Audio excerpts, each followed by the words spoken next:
Well. Hello, everybody. Welcome to the show. Mike and Garrett are here. Hello, Garrett.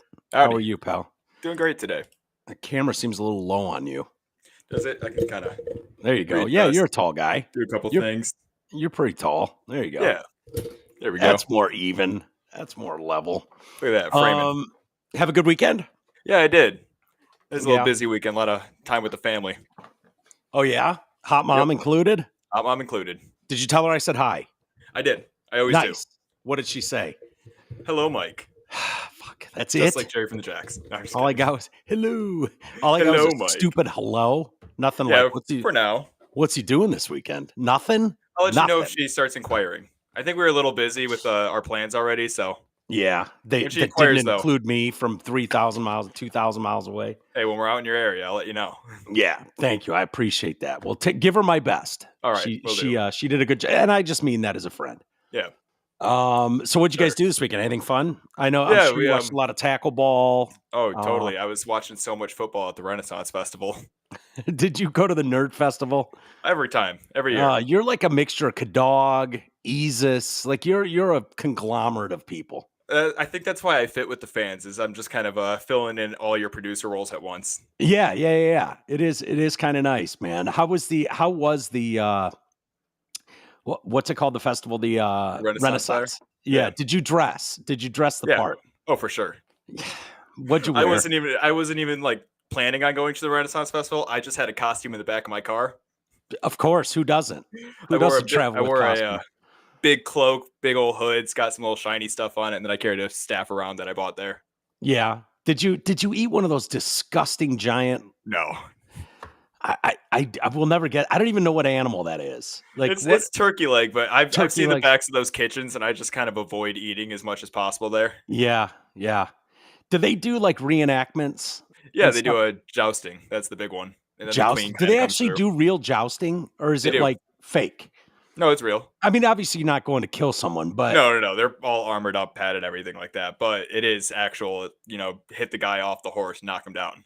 That's kind of cool. That's kind of cool. I don't know if I could bring myself to go into one. Although I went to Comic-Con and as a media member, so it was like, all right, let's take this in and see what this is like. And it's wild. It's wild to see people nerd out together over that stuff. I imagine Renaissance Festival's not a lot different. Nope, not at all. Have they corporated? Is it like corporate as shit now? No, actually, it's a lot of like independent sellers and local craftsmen. It's really cool. That's the biggest part about it. Yeah, that's the best part. Is it's literally just a giant nerdy crafts fair. Yeah, and I still like. Who doesn't love a good craft fair? You know what I mean? Yeah. Like the Ann Arbor Craft Show or something. Like I don't know, but back in the day, anyways, that was like. You could find some really cool local artists and, for cheap, obviously it's the money needs for turbo nerds. Right. But the money laundering scheme, like, oh yeah, this red dot on a white canvas is worth $500 billion. You're like, okay, I don't know what your money laundering scheme, how this all works, but before you get to that level, you can get some really cool art. Yeah. What Arts Beats and Eats used to be. Yep. That is shrunk now. Now it's just super long lines for shitty fucking tacos, and just overpriced everything. But it used to be more arts than Beats and Eats. And now it's just like mostly Eats and then Bud Light signs everywhere for some giant stage band. It's just kind of, but I think that happens to everything. So it's good to hear that the Renaissance Festival is sticking to their, very, their very spot. Local.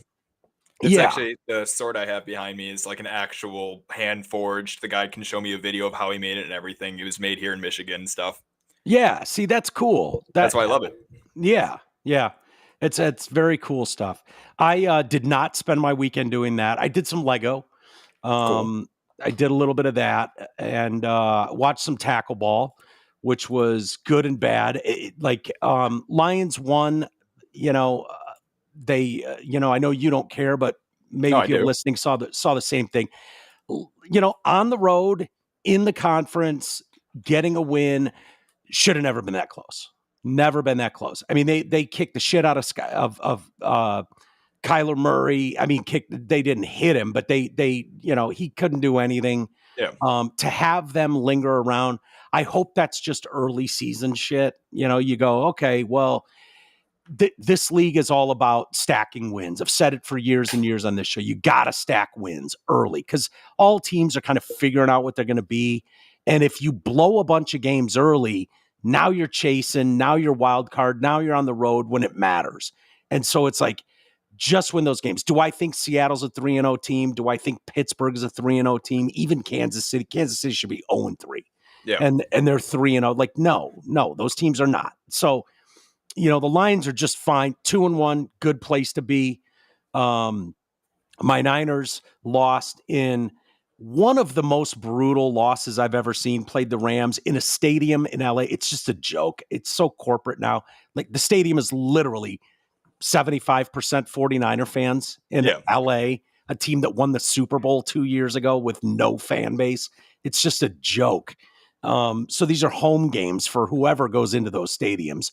But whatever, got to have a franchise in LA for some reason. No, we need two of them in LA. Okay. Big city needs to have a team. Yeah. You're not a city if you don't have a team. Yeah. No, these are St. Louis Rams fans. Yeah.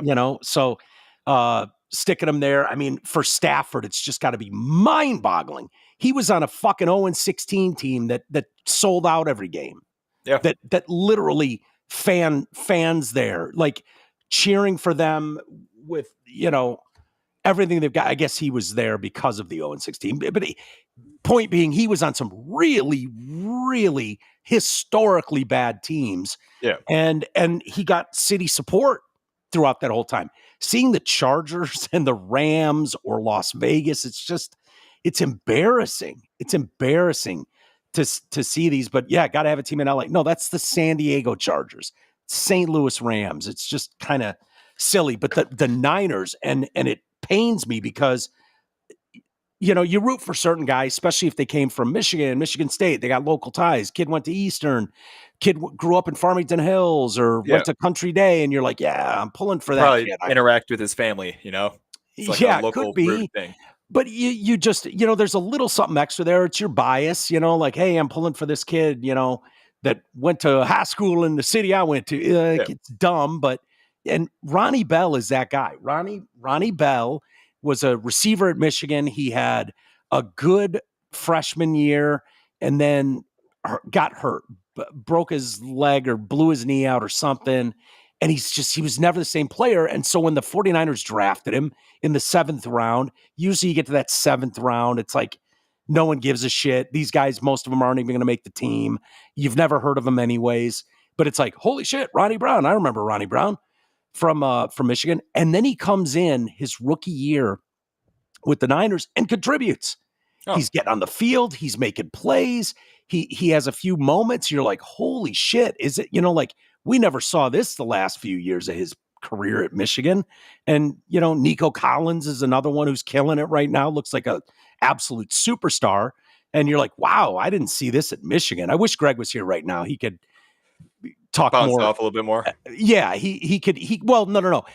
Not blaming you at all. I don't expect you to, Garrett. Don't worry about it. But he could maybe go into more detail about it. But since that rookie campaign for former Michigan Wolverine Ronnie Bell in San Francisco, a team everyone knows I follow and love, just like I love the Lions, he has been fucking garbage. He's been horrible. He drops more balls than anyone I've ever seen. And yesterday, I'm going to go on record and say, the best game I've ever seen Brock Purdy play, right? Okay. 7th round pick. All his weapons are out, injured, guys you wouldn't know, but George Kittle, Christian McCaffrey, Deebo Samuel, like all out, none of them playing. And that was the knock on this kid was, you take all those weapons away and he'll come back down to earth. He'll be that 7th round pick. Yeah. You'll see the holes in his game. He won't be able to play in it. Says he fucking balled out yesterday. Absolutely balled out, carved this team up, was brilliant all day long, running the ball, throwing the ball. On time, on target, everywhere. He had 8 incompletions the whole game. 6 of them were drops. And the seven of those 8, so one of them was a bomb downfield that was caught, perfect throw, but the guy stepped out of bounds a couple yards and then came back in bounds, which makes it illegal. And so really it was 7 out of 8 were not his fault at all. Perfect throws, the good throws, great throws, or perfect throws. And at the end of the game, there's a play in the fourth quarter with a minute left in the game. Niners are driving, throw one over the middle on third down to Ronnie Brown. Not hit away, he got popped by someone as soon as he caught. No, hit him right in both hands and just stone hands, dropped it. And instead of having first down at the 25, at this point, you run the ball twice, kick a field goal, and walk a field win. Game should have never been close to begin with, but it was. And instead, you punt back to them. Matt Stafford does what Matt Stafford does, and you lose the game. Like literally because of Ronnie Bell. The fact that he's not cut from the roster this morning is mind-blowing to me. Mind-blowing. But yet here we are. The Wolverines looked very Wolverines-like. They great defense, great defensive performance against USC. I'm surprised they won, but they did. They handled their business. Whatever's going on at quarterback is a fucking disaster. I just can't believe you have a quarterback who cannot throw the ball. Like, how do you have a program that big, that successful, that iconic, and you don't have a quarterback? Like, I've never seen anything like it. He can either hand the ball off or run the ball. If he has to throw the ball anything more than the screen, it's over. Forget it. And then that stat I heard, 2 weeks ago or whatever, that he was 51% completion guy in high school. Like, how does that guy even make it onto a college roster? It's crazy. Insane. But whatever. The Lions won. Michigan won. They absolutely, that was crystal clear that if you have a dominant offensive line and dominant defensive line, you're going to win most ball games. And that's what Michigan had over USC. It was clear. They were blowing them off the line all day long. And it was cool. It was cool to see, a ranked USC team, because a lot of people were wondering, how is this going to look when you take all these West Coast teams and integrate into the Big Ten for this new Big Ten, and you got all these Pac-10 schools and shit like that. Like, they play a finesse speed game, and the Big Ten is more fucking classic 3 yards in a cloud of dust, run it down your throat, big fucking linemen. And it's like, well, what's going to happen with this league when you integrate them? Which style is going to win out? Which style prevails? Are the Michigans of the world going to have to adapt to kind of burners, smaller guys, smaller lines, but they can wing the ball up and down the field? And it's like, I don't know, man. It's still tough to compete with those fucking hogs up front, man. Yeah. And we didn't see that early in the season, especially against Texas, but they're the number one team in the country now, rightfully so. So I don't know. I didn't give Michigan much chance, to be honest with you. Saturday, I was like, no, SC's going to come in here and wing the ball around, and we won't be able to move the ball. So they'll, but we were able to run it, and that was awesome. It's fun to see. Moving on to other things, we've got Craig Ardula tomorrow. Yep. I'm excited for that. I've been doing my research this weekend. I was doing quite a bit of research on the voting system in America, and it kind of ties into around the world. Yeah. And is it one of those things that gets scarier as you kind of get more into it? Unfortunately, it gets, and this was my fear when I was booking this interview, because this isn't the people that are doing this. Like, it's kind of wild to see. There's an op-ed. I should probably read it, but there's an op-ed from a chick who is a lifelong Democrat, right? She's been raising money, millions of dollars for the Democrat Party for years.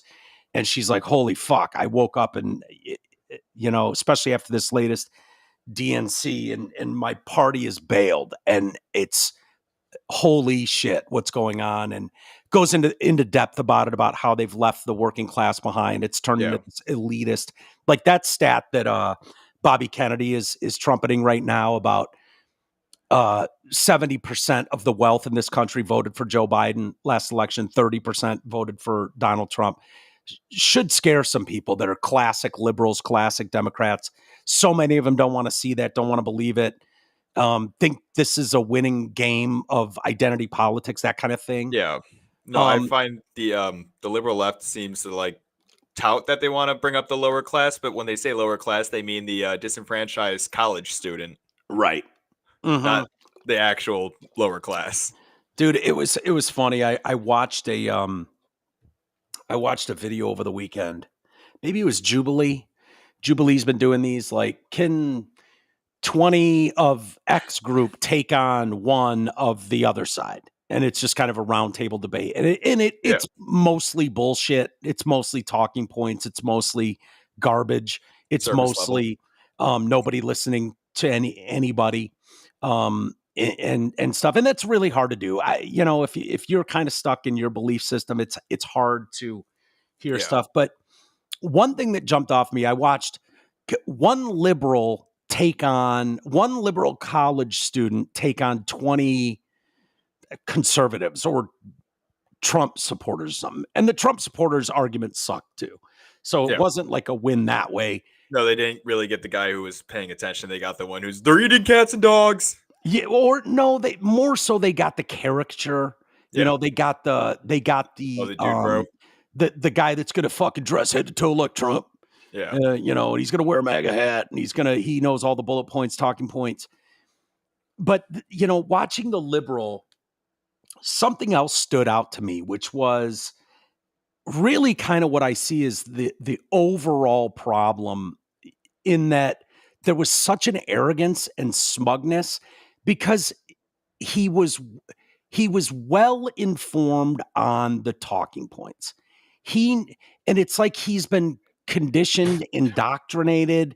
He's been propagandized into how to think, not critically think, but there's this kind of want of gotcha stuff where, oh yeah, well the stat says that blah, blah, blah, and they just vomit out a bunch of shit,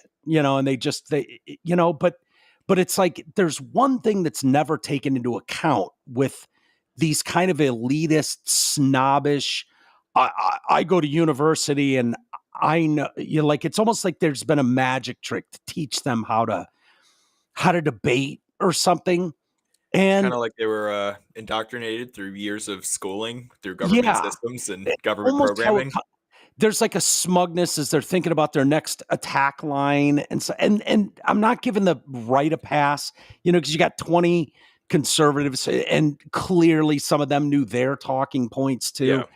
But there's just something about it's this, the Kamala Harris, like hand on the chin looking over at Trump in the debate. Right. Like a little bit of an eye roll, like, oh, this tired, this racist attack, this racist notion, there's just such a snobbish elitistness to it, where what I found was something that it's just a fact. You can have all the talking points in the world. You can know exactly, like, they're going to say this, they're going to say the border's unprotected, and I'm going to know exactly what to say. But there's one thing you can't teach any of these fucking 18 to 24-year-olds in college. There's one thing no book will teach them. There's one thing that no fucking emeritus, tenured professor can teach them. Yeah. And that's life. That's life experience.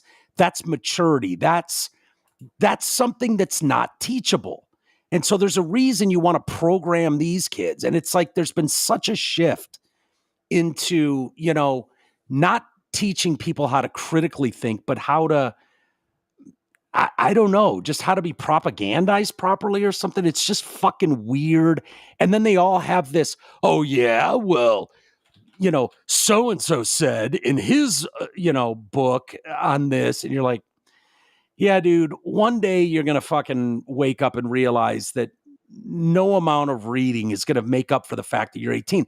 It's the one thing that people shit on Kamala Harris for, that she was right about. She was honest about. She was right. I can't remember where she was speaking to. She might have been speaking to, a Black caucus, and it was years ago. Yeah. And it was the most honest thing I've ever heard come out of her mouth. And she was like, what do 18 to 24-year-olds all have in common?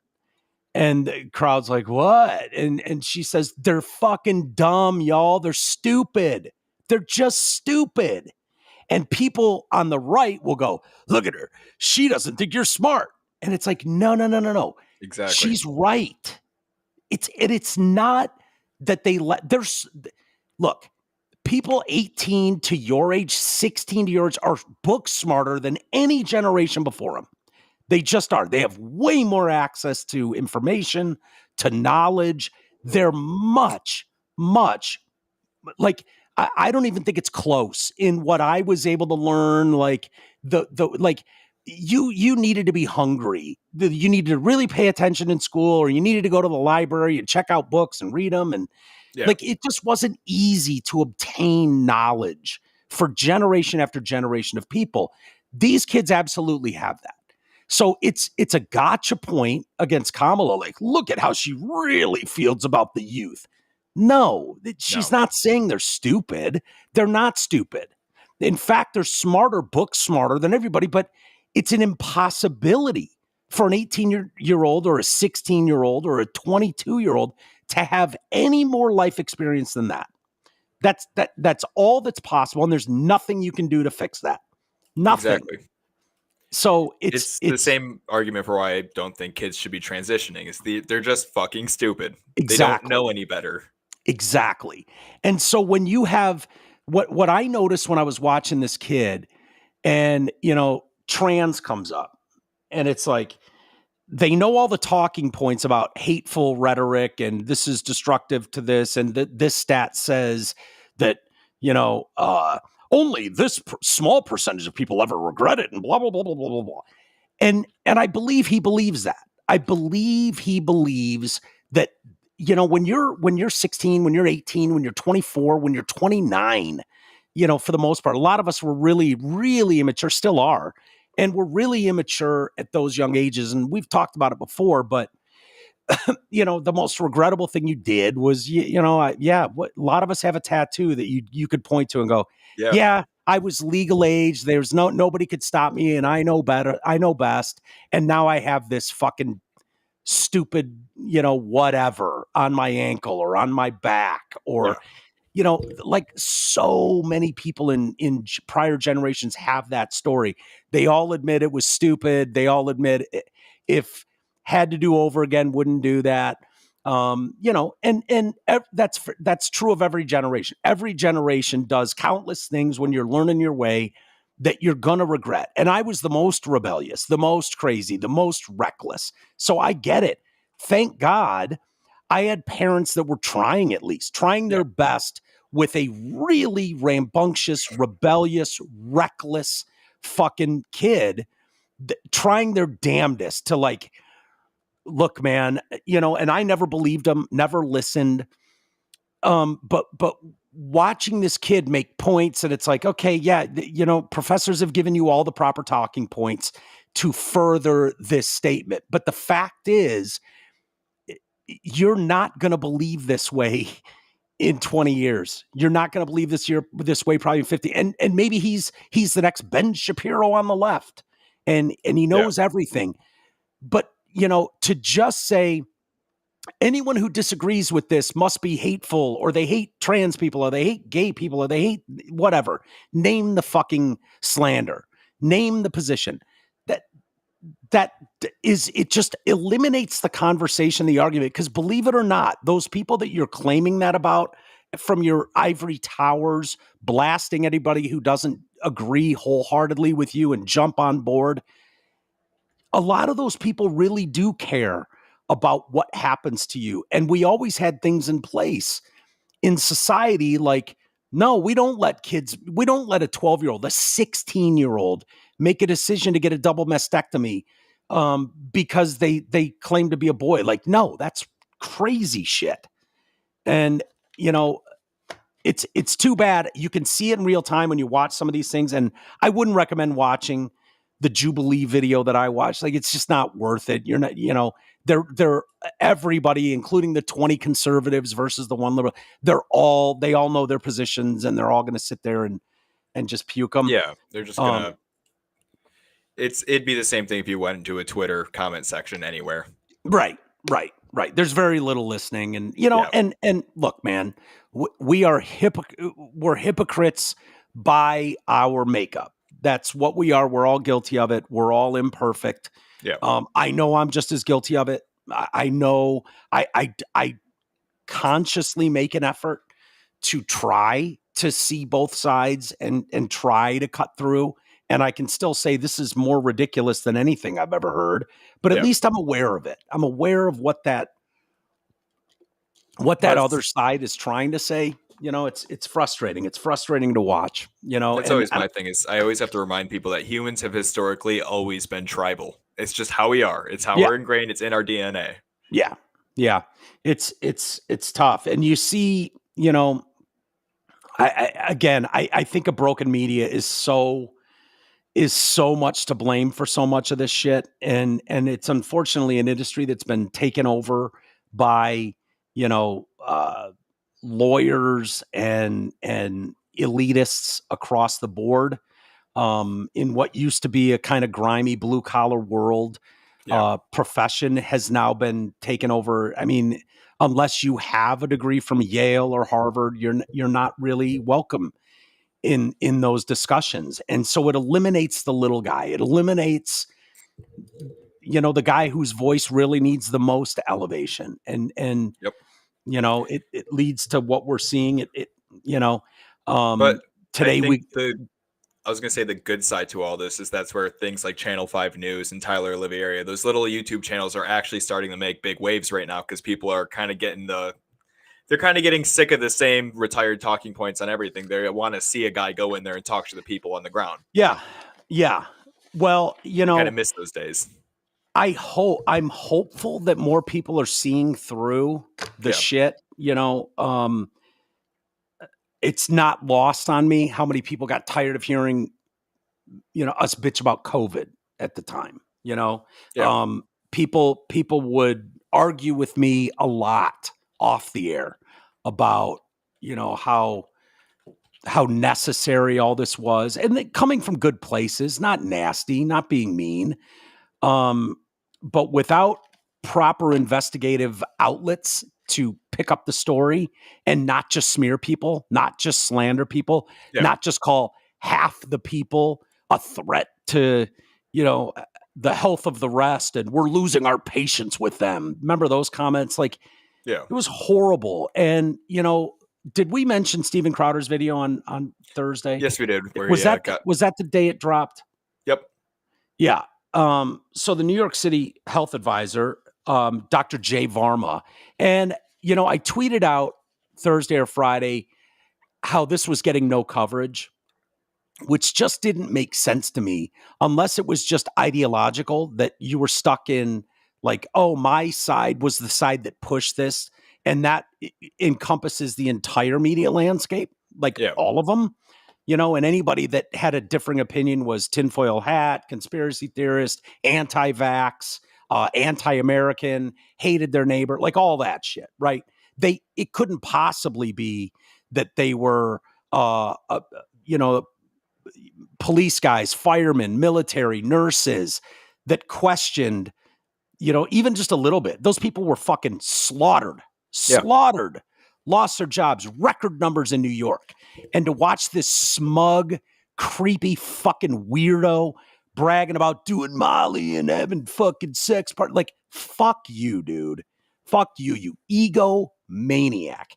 Yep. And so he's come out, and I will say, it was not surprising, but it was disappointing when I tweeted this on Thursday or Friday, whatever it was, that I was like, in what fucking world are we living in that this isn't news?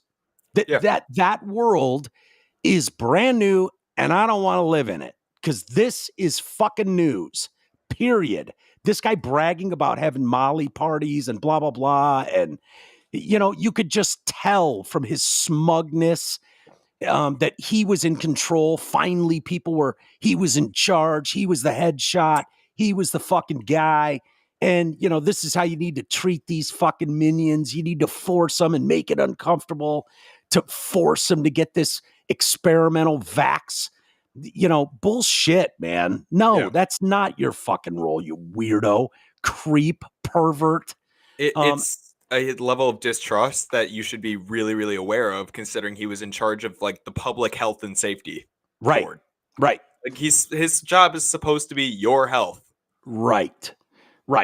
So he was a former New York City senior health advisor, admitted he ignored COVID-19 policies, and see how his quote sounds.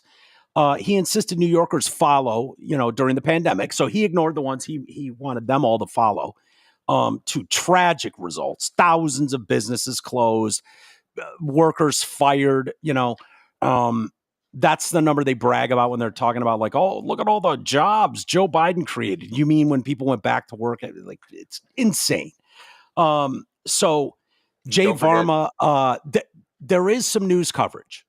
They are covering this now, which was kind of surprising that they were doing that. But the fact is, those policies, those initiatives, those mandates, don't forget those were mandates in a lot of these cities. And also don't forget, New York was one of the states that put the COVID people with the old folks. Right. Oh, yeah. Just like Michigan. Yep. Michigan. To horrid results. Horrid. Yep.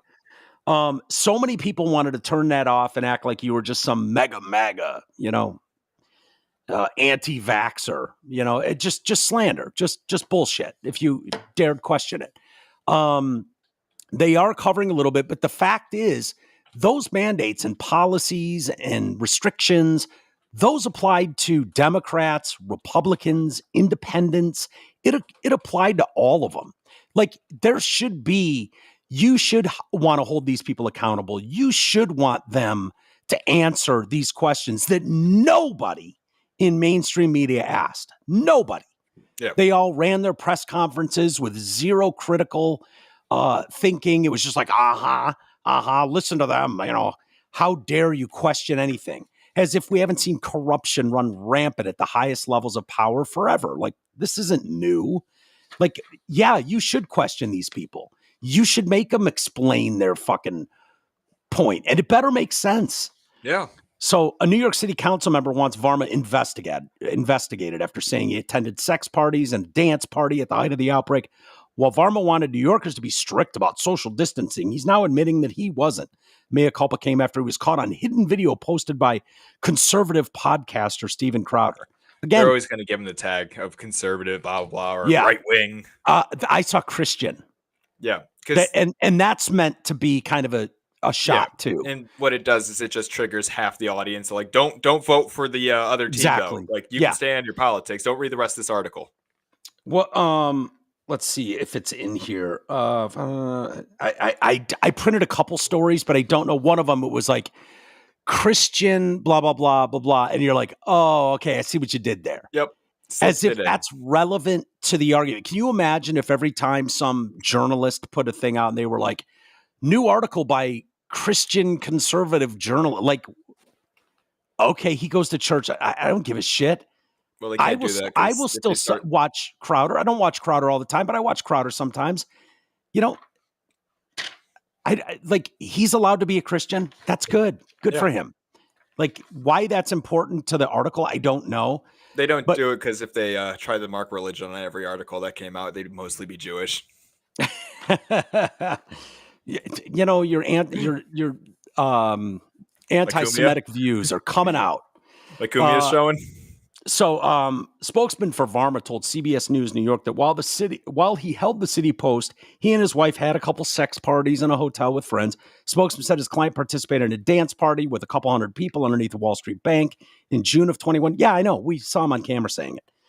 In the video, Varma also bragged about helping to put in place mandatory vax rules that prevented Brooklyn Nets star Kyrie Irving from playing basketball after he refused to get the shot. So here's the statement Varma came out with. So we all saw the video. Yeah. We saw it. Unfortunately, I was targeted by an operative for an extremist right-wing organization determined to malign public health officials and take down the public health system in America. When you lead off with unfortunately for you only, sir. Yeah. Not unfortunately for the general public. That was not unfortunate for the rest of us to see what we already knew. It was obvious what your smug elitist asses were forcing on people. Yeah. We knew it. We were reporting it years ago, dickhead. You were so transparent in the moment. None of it made sense. And anytime you get an entire media with the same fucking message and starting to slander people and degrade people for asking a couple questions, you're over the target. You're over the target when they push that hard. When they push that hard, you know you're onto something. Otherwise, they just ignore it. They just blow you off. Unless you're hovering a little too close to the truth. That's when they get all bent out of shape. Unfortunately, I was targeted. Take down the public health system in America. Okay, Garrett, you remember COVID. You weren't a toddler when COVID happened. I wasn't. No. My memory's not great.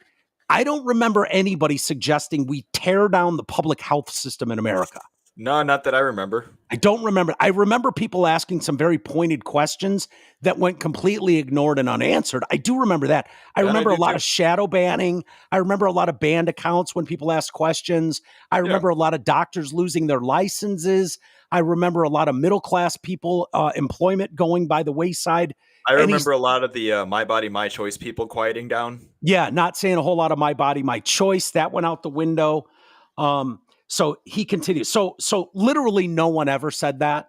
No one. So his first sentence, unfortunately, not unfortunate for the public, unfortunately for you, Mr. Varma, you fucking creep weirdo. So take down the public health system in America. No, literally not one person suggested that. No one. I didn't talk about it. You didn't talk about it, Garrett. No one on extreme mega platforms talked about that. No one. This individual has been highly discredited, and he has been banned from numerous media outlets for his homophobic slurs and racist rants. Usual playbook. Yeah. Slander someone, shit on someone. Again, it's like talking to toddlers.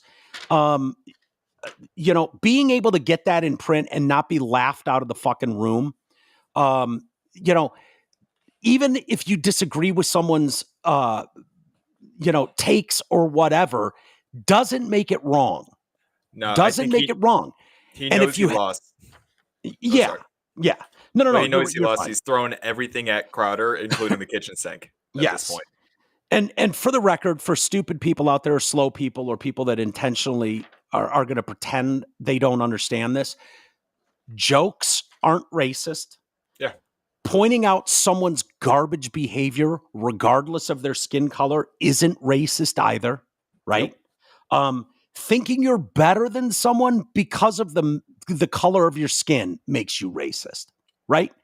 That would be racism, including something people of different races and ethnicities and genders in mocking fashion isn't racist.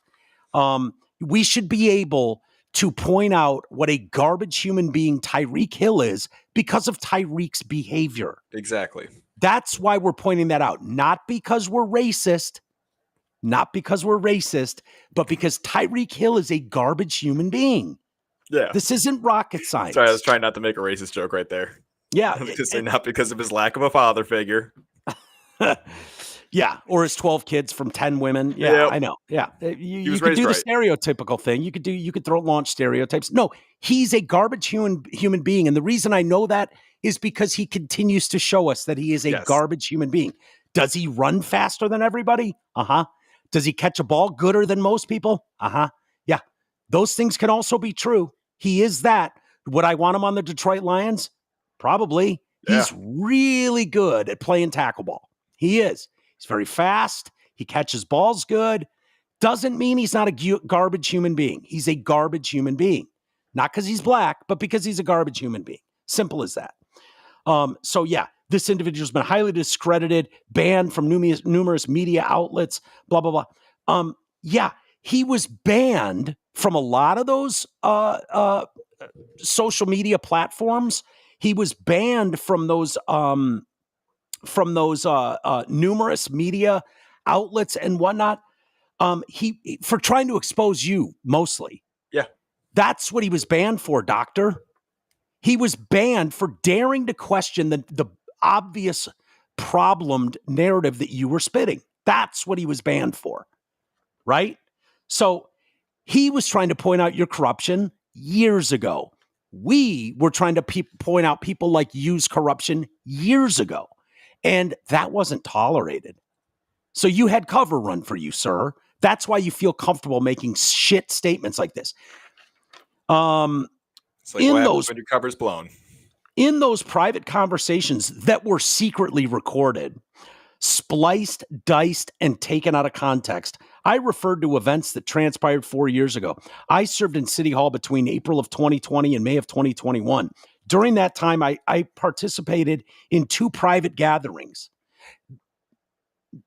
Orgies, sir. It sounded like more than 2, though.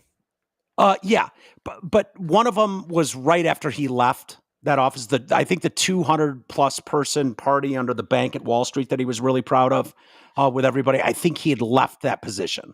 Okay. So he can technically say that. Yeah, 2 private gatherings. No, a private gathering would be Garrett and his smoking hot mom and the remainder of their family get together at the holidays. Yeah. That would be a private gathering. Some of you might have some private gatherings for loved ones' birthday parties, all kinds of things. Maybe you have a private gathering somewhere for your softball team's recent good season, right? Yeah. Private gatherings are one thing. No, sir, you were having Molly and ecstasy-filled orgies throughout New York City while you were demanding the fucking single mom with 4 kids stay in her 500 square foot apartment on the 30th floor of a New York City skyscraper. And they were locking them up if they didn't. Don't forget about that part. Right.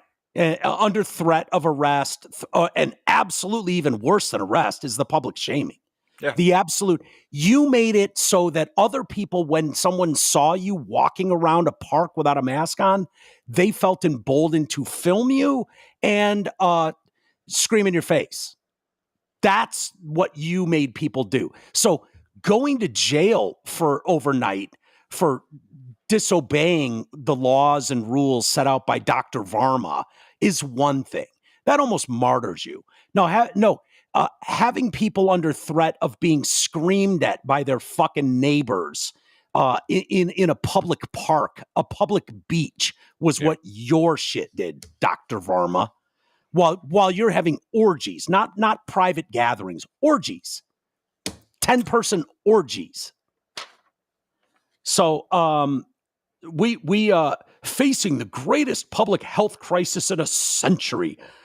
Our top priority was to save lives. Every decision made was based on the best available science to keep New Yorkers safe.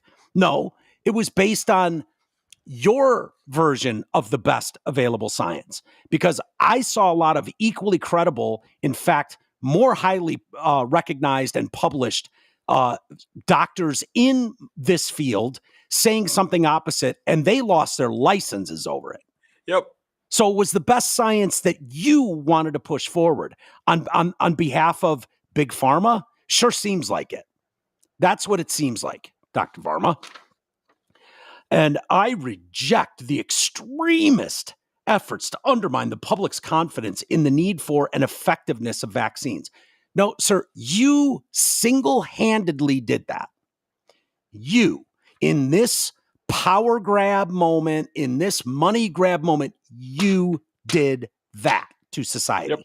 You did that. So next time a real pandemic with real mortality rates in the, if you got something, you got an airborne breakout like one of the what was the one that we were all worried about years ago? It wasn't airborne, and that's the only reason. Ebola. Say you got an Ebola level airborne virus that came out a year from now, and it had a mortality rate that was taking people out at a clip of 40-50%, not 0.1%, like exactly. COVID, right? An actual rate of 40%. And then you throw on top of that, because the only reason you got the numbers of 0.1 and felt the need to strap fucking 6-month-old to 6-year-olds down and stick them with shit. Well, I made the joke throughout 2020 that I forgot what I was going to say. I'm sorry. Oh no, I knew what you were going for. It's like I always made the joke throughout 2020 that it was like you commit suicide with 2 shots to the back of the head and get labeled a COVID death. Yeah. Oh, yeah. Car That's what accident, 2020 felt COVID like. death, cancer death with COVID Yep. death. Yeah. Everyone There's was a COVID death. always ways to rig those numbers. No. So whatever, you have a situation where this event happened, and instead of handling that with the proper level of keeping people in the lines because a media is giving fair coverage to legitimate concerns, you didn't have any of that. So instead, these people were able to run rampant with this. We see it all the time. It all the time. It is very, very, very, very hard for people to gain any even the smallest smidge of celebrity, or people telling them they're great. Oh my God, you're amazing. Oh my God, thank you for your service. Like, it's very hard even for people in that position to not have that go to their head. You need to be, it's why it's so dangerous. Child actors is a good example. Like, they just don't have the mental capacity to even have a chance. And so you see that go down in flames almost always. Even when you're older, like, this is someone who would have been a dork his entire life. Big nose, fucking dork. Yeah. Nerd. And now all of a sudden, he's the only one with an opinion. He's the only one, his way or the highway. You see how that power goes to their heads. He's comfortable just shutting it all down, and everyone will listen to me. It's how dictators get in power. It's what you see, and the levels they were willing to go to. Like, don't forget this video. Remember this video? Did you have Bill de Blasio there? Yeah, trying to, like, I don't know who's falling for this. Never forget the media, the late night talk shows doing the vaccine dance, these fucking lifelong performers that just need to show off. They don't give a fuck who it's for as long as they're being paid. Let's do the vax dance and we'll laugh at some MAGA people. These stupid people, these Neanderthals. That was the overarching message that was laid out there. This fucking asshole, Bill de Blasio, with this promotion. Think about this. Taking an experimental fucking vax medicine, mRNA technology that we have no studies on long-term effects of, but, ooh, you get a free burger and fries. Cool. Yep. Go ahead. Thank you so much, Randy. Thank you to the whole Shake Shack team. This is really going to help us out. And did you say free fries when you get vaccinated? I got vaccinated. Cool. You're saying I could get this? These delicious fries? Oh, yeah, that soggy basket of Shake Shack fries. But there's also we're not done yet. a burger element to this? A burger element? What? Let me check with Bill Neathart. Is it too early in the day to eat a burger? No. This could be breakfast? Okay. I want you to look at this and think about, again, some people love hamburgers, some don't. Really want to respect all ways of life. But if this is appealing to you, just think of this when you think of vaccination. Pause for a second. He's worried. He has to clarify. I understand some of you don't eat meat. You're vegans. Probably the majority of people watching you, Bill, and taking you serious in that moment. I would say the majority of the people who took the offer. Yeah. Wouldn't touch that fucking burger. Those are your vegans. You're holier than thou vegans who know everything. So yeah, he's got to do a quick virtue signal in the middle of this nauseating display. He's going to virtue signal the people. Hilarious. Vaccination. Yeah, vaccination. I'm getting a very good feeling about vaccination right this moment. Thank you to Randy Garudi and, of course, Danny Meyer, who's doing so much to help us with the recovery, and the entire team. I've got to finish chewing for a moment. Yeah, we know. New York City Council member Robert Holden is calling for state and federal prosecutors to get involved. This guy has no shame. It's disgusting. This is a very serious thing that's going on, and that was going on, and that's why. What else did he do? What else did he say? What else should we have done? Holden wants a full-scale city council investigation where Varma is called to testify. Yeah. Bankrupt, power-hungry people finishing it up in the apparently heavily edited video. Okay, you mean standard practice of literally everything you've ever seen on your TV in your entire life? And not even everything like the way it was edited. It was edited in a way where the question was asked, he answered. There wasn't like a cut between that where they're splicing in words and answers. No, that's very clear. And this is an NBC article. Okay. In an apparently heavily edited video. What is the implication in that statement alone? The implication is on it and said it was heavily edited. You probably can't trust this one. It was heavily edited. He even says spliced and diced, edited. Those are Dr. Varma's comments. No, spliced and diced and edited actually does mean something. You know, when I spliced and diced plenty of people, it was obvious as shit when you were doing it. Like, why is Tom Cruise saying that? No one was dumb enough to think Tom Cruise is spending 4 minutes talking about extreme gay sex. Yeah. No, it was spliced and diced. It was overlapped. You took tracks and overlapped them. You bleeped words that didn't deserve to be bleeped to make him sound like he was saying something more than he was. It's called creative editing. It's called a bit. Yeah. That's heavily edited. You know, that's spliced and diced and edited. You know, we did it every fucking day on the Drew and Mike show. And it would take all day to do. And then you'd come out with something, though, everybody would laugh at the obvious joke of it. It was usually based in some sort of rumored reality. Like, there's an art to it to do it right. Like there is. In the apparently heavily edited video, Varma appeared to recognize the hypocrisy of telling New Yorkers to isolate while he was partying with large groups of people. I had to be sneaky about it. I was running the entire COVID response for the city. In order for this to be true, by the way, and the message that is set that is clear there to stupid people reading that, the apparently heavily edited video. Again, literally every show you've ever seen on TV is highly edited. It doesn't mean it's not true. It means you're cut for time, right? Yeah.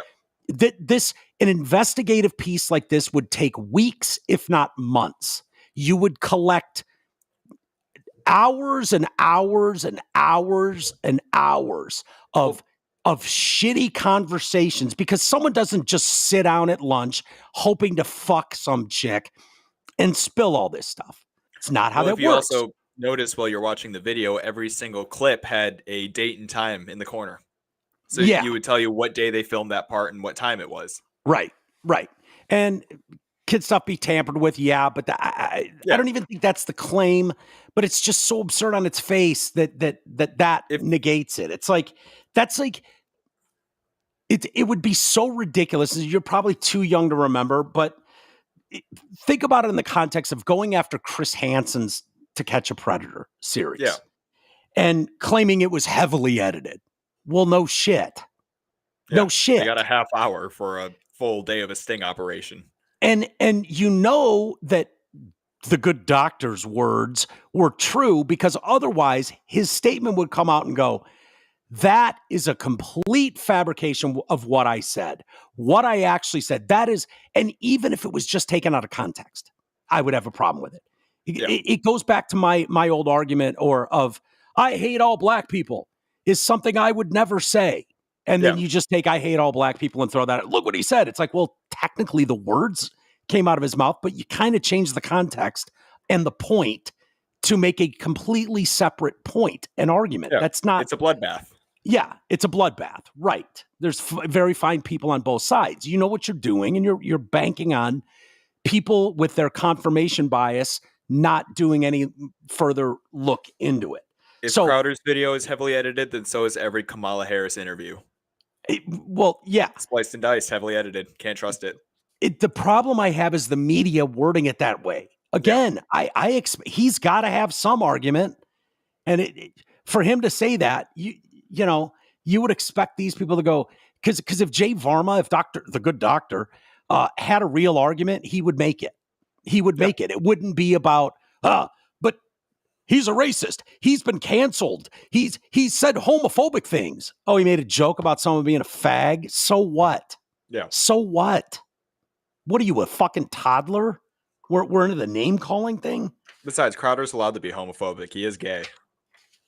I know that story has been out there. I know people have said that. It's just he sets off my gaydar a little bit.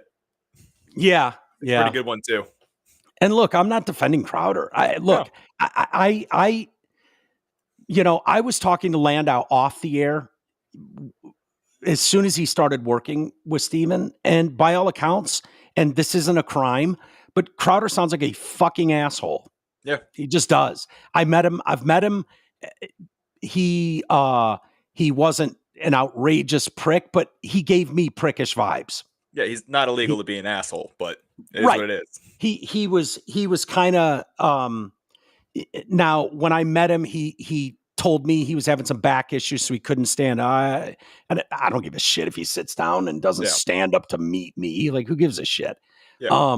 But there was something about him that was kind of prickish in nature. And then I already knew from lengthy conversations with Dave off the air that I didn't go on the air and say, because Dave was still working there at the time. But there's a lot there that is disturbing, bullyish, shitty behavior from Steven Crowder. That doesn't mean his reporting is not spot on. And what I've found is almost exclusively he's right when he reports something. Yeah. No, that's just what I've found. There's a show I've been watching for a very long time, and they've been ripping in the Crowder for maybe 5-10 years now.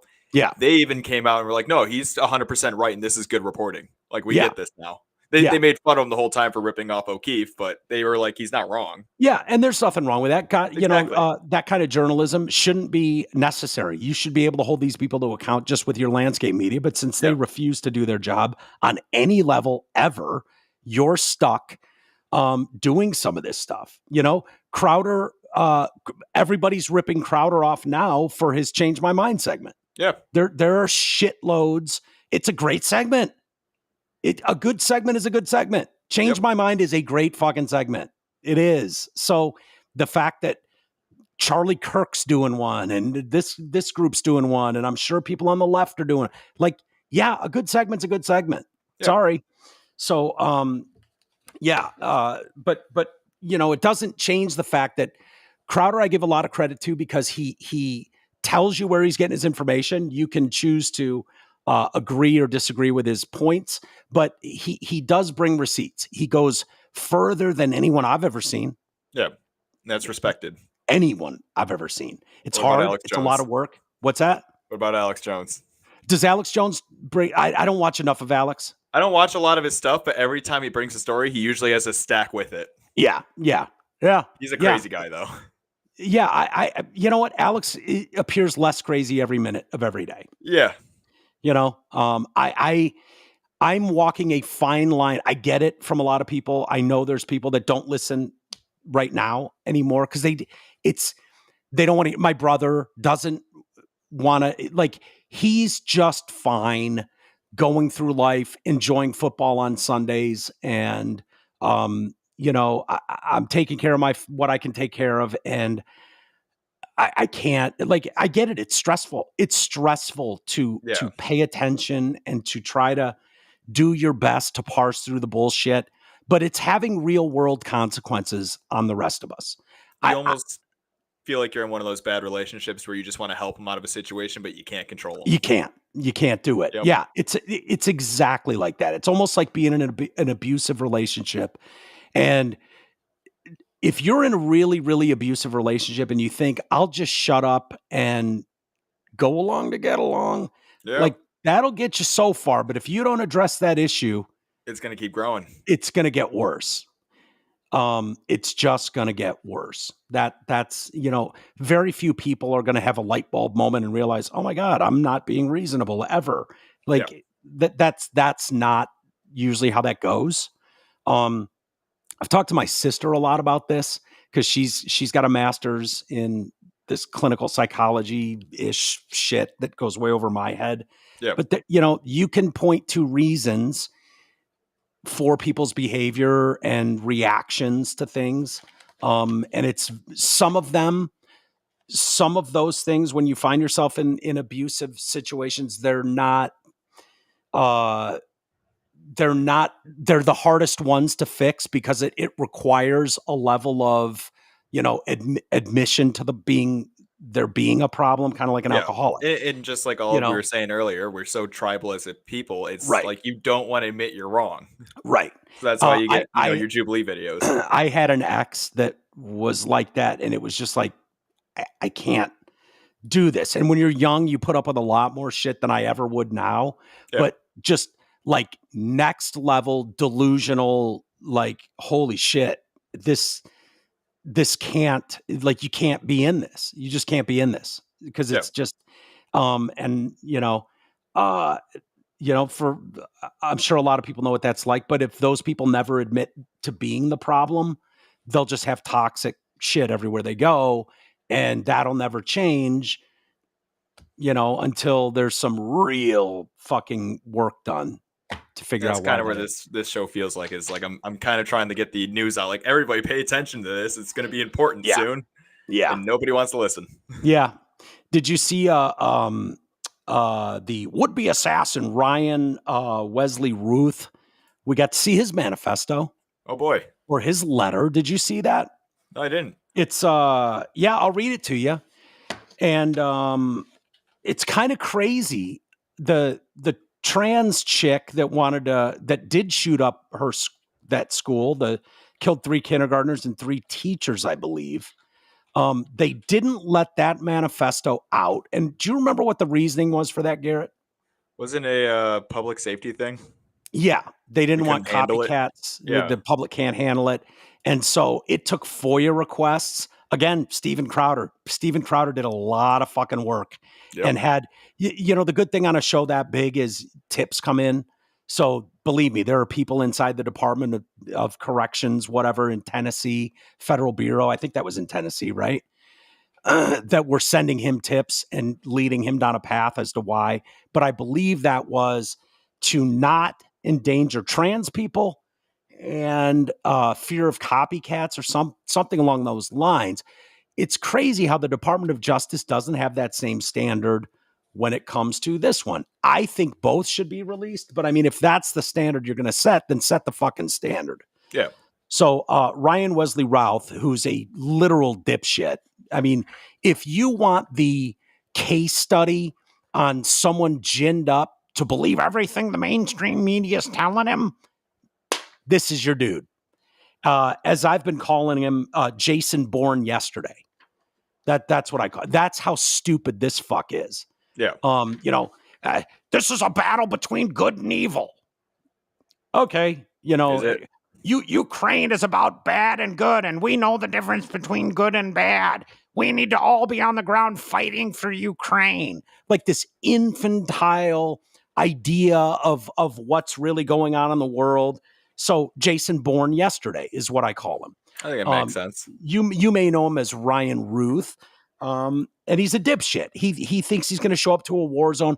I'm looking to recruit tens of thousands of soldiers. They're like, yeah, dude, you're 56 with no military training. Please don't bring a bunch of fucking Arabs into our area to fight. No, we're not interested in having a bunch of fucking warfare on the ground with you leading the charge, dummy. Like, they saw through him right away. This guy screams. Like, it would be so easy to pollute this idiot's head into thinking, just doing my duty for the country, sir. I'm going to kill Trump because he's a threat to democracy. I am Jason Bourne yesterday reporting for duty. Like, you're just a fucking dipshit. So, let's see here. He said, let's see. This was an assassination attempt on Donald Trump. This is a letter, and the Department of Justice put this out today. This was an assassination attempt on Donald Trump, but I failed you. I tried my best and gave it all the gumption I could muster. It is up to you now to finish the job. I will offer $150,000 to whomever can complete the job. Everyone across the globe, from the youngest to the oldest, knows that Trump is unfit to be anything, much less U.S. president. U.S. presidents must be, at a bare minimum, embody the moral fabric that is America and be kind, caring, and selfless, and always stand for humanity. This This is the most simpleton fucking statement. I'm just beside myself. Holy shit. It's now up to you to finish the job that I started. So how isn't that a call to arms? Sounds like a call to arms. And 150 grand, you're talking about a guy that made $3,000 a month and is flying around the globe time and time again. How is that possible? And supporting his kid who lives in a different state. If you can make that make sense, you let me know, Garrett, because I'd love to know how that's possible without someone else's funding. On $3,000 a month and living in a house in Hawaii. You know, I can't tell you because I'm about in that area that he's making, and I live in a house in Westland, and I can't really afford to go fucking anywhere right now. You're not going to do a few trips to the connected 48 states from Hawaii. You're not going to do a few global trips to Ukraine. No. Kiev. I don't think it's in my it's not in my budget yet. Oh, and you're not also partially supporting your adult son who lives in Virginia. No, you're not able to do that on $3,000 a month. No, I'm trying to support myself on that. Yeah, weird how that works. Yeah, let's see here. Donald Trump Jr. came out and made that very point. Says this is putting my dad more at risk. And maybe that's the point. Not to go down that rabbit hole, but maybe that's the fucking point. Yeah. The Justice Department said that publishing the letter will assist counsel and the court. But Trump Jr. disagrees, told the Daily Wire, for the life of me, I don't understand why the Kamala Biden DOJ, I see what he did there, throwing Kamala first before Biden, like she's running the show, is publicly releasing a letter from Ryan Routh announcing a $150,000 bounty on my dad's head. They're putting his life even more at risk with this reckless decision. This is interesting, though. So there's a copy of the letter if you're watching us. Dear world, this was an assassination attempt on Donald Trump, but I am so sorry I failed you. Here's the interesting thing about all of this, as if some of the details we just gave you aren't the most interesting part. So in the vehicle, law enforcement found 6 cell phones, one of which contained a Google search of how to travel from Palm Beach County to Mexico. Also in the vehicle were 12 pairs of gloves, a Hawaiian driver's license in Ralph's name, and a list of Trump's public appearances for August, September, and October. Additionally was a notebook with dozens of pages filled with names and phone numbers pertaining to Ukraine, discussions about how to join combat on behalf of Ukraine, and notes criticizing the governments of China and Russia, along with this handwritten note. So in the car, he had the handwritten note that he failed? Yeah, I think it said he dropped it off. Hold on. Dropped it off where? I'm reading the arrest memo real quick. Yeah. So was this a pre-written note that he was going to fail? No, I think he wrote this afterwards, possibly. Like when he was on the run, maybe? Yeah. I suppose that's possible that he was driving away before they found him, because someone got a picture of that black Nissan and I think they were able to get the last 3 or 4 digits of the license plate, which is how they were able to get him. Okay, so if he wrote the note. Here we go. I found it. Once he took off. Yep. On September 18th, 2024, law enforcement was contacted by a civilian witness who stated that Routh had dropped off a box at his residence several months prior. After learning of the September 15th, 2024 incident at Donald Trump, a witness opened the box. The witness stated the box contained ammunition, a metal pipe, miscellaneous building materials, tools, 4 phones, and various letters. One handwritten note addressed to the world stated among their things that was the letter. So he failed in his attempt, but he already had that letter. And maybe that was like, in case I fail, don't. Yeah, it had to. So it was one of those, don't open and you'll know when to open this box. Don't open it until, I guess. He probably would have said something either while he was getting arrested, or left a note on him, open the box when he offs himself or something. By the way, this, not to spend too much time on it, but I think it's important. Josh Hawley wrote this letter that I have here. United States Senate. Okay. A couple days ago, just before the weekend. Dear Acting Director Rowe, so this is Ronald Rowe, who took over for Kim Cheadle, if you remember that dipshit. And if you've listened at all to Dan Bongino's reporting, saying this is absolute red fucking flashing light going off here. Like you take Cheadle out, who was more interested in making 30% of the Secret Service women and people of color and, all that DIEI bullshit. Yeah. And then you put her number 2 in charge. You've kept the same fucking program going. He's under the same threat level that he was before. He still is, blah, blah, blah, blah, blah. So that's who the Honorable Ronald Rowe is, acting director. He's now, or is he still, he might still be acting director. My office has received new whistleblower information regarding the most recent attempt on the life of Trump, raising troubling questions about Secret Service protocols on that day. A whistleblower with direct knowledge of Secret Service protections at former Trump's golf course in West Palm Beach, an individual who has in fact protected President Trump at that very location.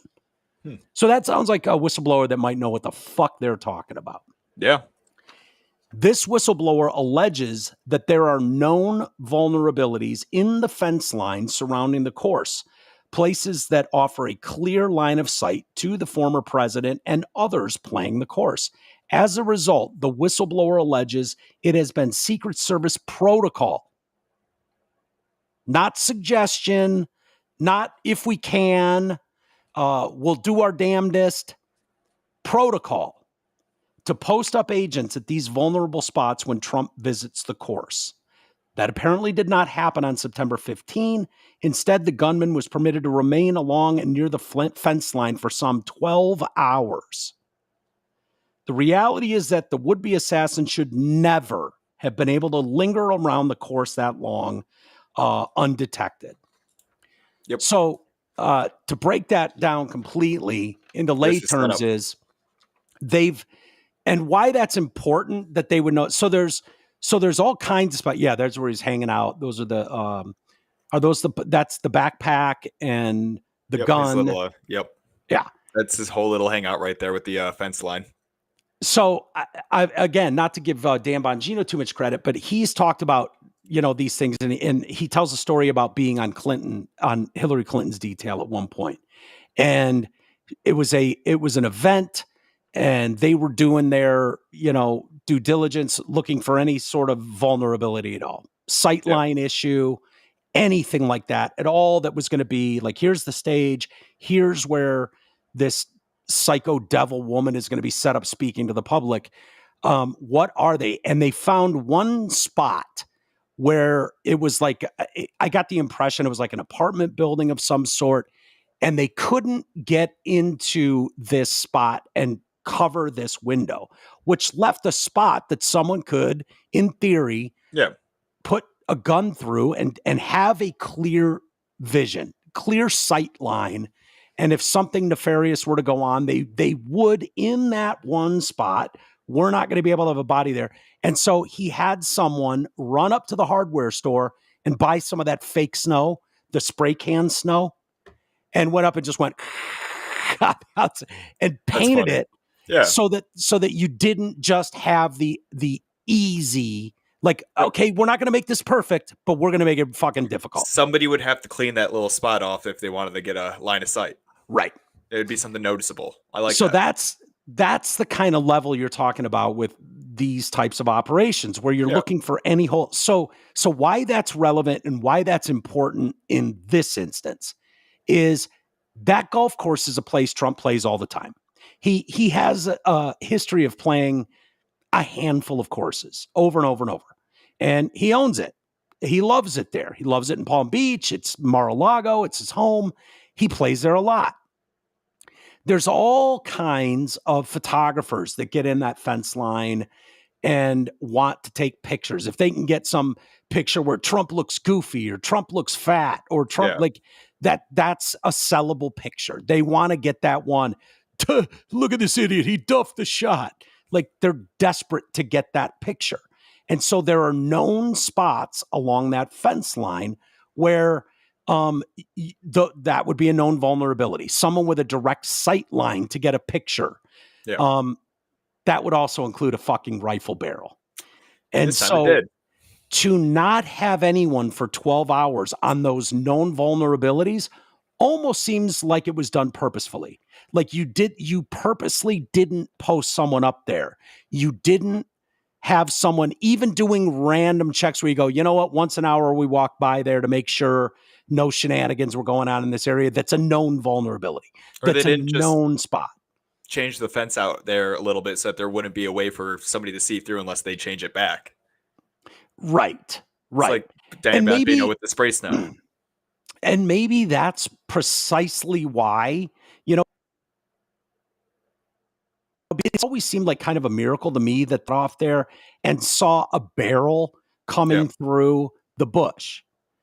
Like those Secret Service members are probably there all the time and they know where the vulnerabilities are. That doesn't mean that someone shouldn't be walking that fence line or posted in that middle part of that circle, right? That would be not on the inner, but in the middle. And then there's an outer ring of protection as well. If in standard, their standard protocol, not that I'm personally aware, but from what I've gathered, that's kind of how they do it.